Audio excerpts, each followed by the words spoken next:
என்று அவருடைய மரணத்தின் போது அது வெளிப்பட்டது. அடிக்கடி சொல்லுவார், பிரணாப் முகர்ஜி வர்றாங்க, வெங்கைய நாயுடுஜி வர்றாங்க, கேஎஸ்ஆரில் ஒரு மிகப்பெரிய பாராட்டு விழாவுக்கு நம்முடைய ஈஸ்வரன் அண்ணா ஏற்பாடு பண்ணியிருக்காங்கன்னு சொல்லும்போது, அதெல்லாம் வேண்டாம் ஐயா, அதெல்லாம் ஒன்றும் வேண்டாம் அப்படின்னு சொல்லி சாதாரணமாக தாத்தா சொல்லுவாங்க.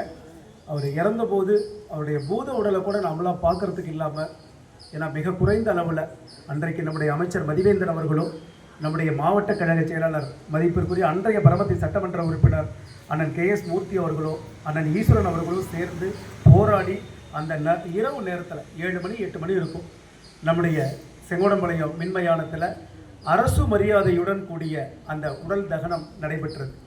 மரணத்தின் போது கூட யாருக்கும் எந்த சிரமமும் இல்லாமல் போயிட்டார்.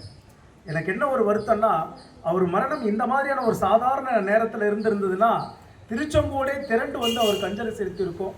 ஆனால் அதுலேயுமே கூட ஒரு எளிமையான ஒரு விஷயத்தை விட்டு சென்றிருக்கிறார்.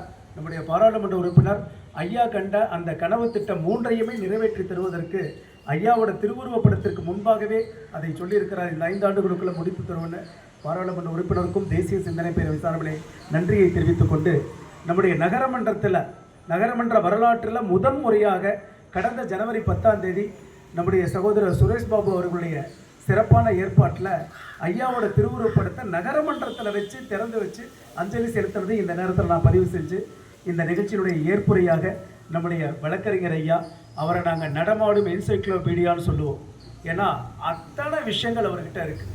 எதை பற்றி வேணாலும், நீங்கள் மடகாஸ்கரை பற்றி கேட்டால் பேசுவார், ஆஸ்திரேலியாவில் இருக்க ஒரு ஃபாதரியை பற்றி பேசினா பேசுவார், நம்மூர் ஆதிகேசவ பெருமாளை பற்றி பேசினா பேசுவார்.